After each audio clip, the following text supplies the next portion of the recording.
your love questions and love problems, we are going to, well, not me, she is going to try to solve or try to give you solutions to that. Gale LaFreniere, licensed marriage and family therapist, joining us today on the show and answering your questions. Leo called earlier while we were on a break, and the question was, this is good, no, for guys, paano mo malalaman kung ang babae interesado sa'yo? May mga signs ba? Well, sure. I mean, pag kunyari, pag merong ina-approach mo yung babae and pumapayag, umuoo sa mga invitations mo, I mean, showing interest at the same time, right? Siyempre, pag hindi ka tinatawagan, hindi ka tina-text back, ibig sabihin, hindi interesado sa'yo yun. Hindi interesado. Okay. At saka yung sinasabi natin, call you later, later doesn't mean 2 weeks later. That means if they're interested, they call right away. Okay, what about for the girls? Sometimes, alam mo kasi minsan, nililigawan ka. Hindi mo naman gusto i-shut out right away, pero you want to get to know the person, but then at the same time, you're not into the person. So, how do you not send mixed signals? Well, I think in the beginning of the relationship, kasi hindi kakakilala nyo pa lang, I think that's a good point that you brought up. You want to know the person right away and to get to know and do a lot of things with that person. So, hindi lang, kunyari, manunod lang kayo ng sine. So, hindi, dapat iba-iba para makikita mo kung talaga interesado ka o hindi.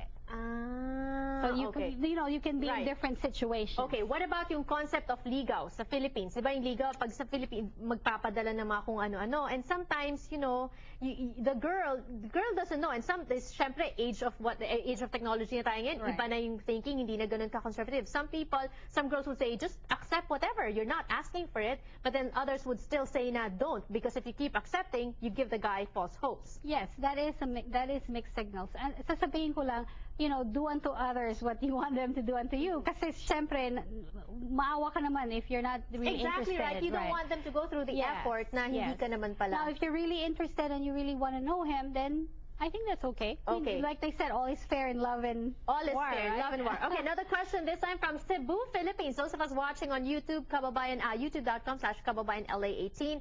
Ano po ang importante sa relationship? Pareho bang relihiyon, kultura, or education? My fiancé is American and is a born-again Christian. Right. I think what is important there, what we talked about earlier, is learning how to manage those differences, at learning to compromise.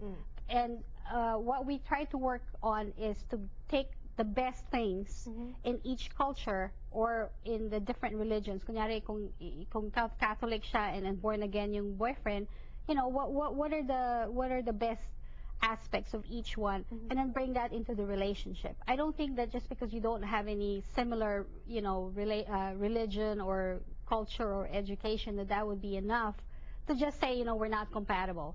I think that there's a lot of similarities that you might find later on in the relationship. Okay, this time a question from on Twitter. Ito, usong-uso to sa mga Filipinos. How do you make a long-distance relationship work? That is from Lizette D of Twitter. Yes, long-distance relationship. Does it work? Well, it is a challenge to make it work. Kasi syempre, again, how do you make a relationship work? Is when you're together. You know, you get to spend time with each other and you get to know the person. Kung hindi mo nagagawa yun, and it is a challenge to get to know the person. So I think for a long-distance relationship to work, you have to have a goal that, long-term goal, if not long-term, but short-term goal, that you will get together on a regular basis. Para meron kayong, you know, opportunities to get together. All right. Now, this time, this sounds like my dad. This sounds like a very Filipino dad from Strict Dad on Twitter. My daughter is 14, and I caught her having a boyfriend already. I think she's too young, but she says all her friends have boyfriends. She feels left out. I don't know what to tell her. Gale, you would know what to tell her and him, but maybe we'll pause for a few reminders. Back with Gale. Go.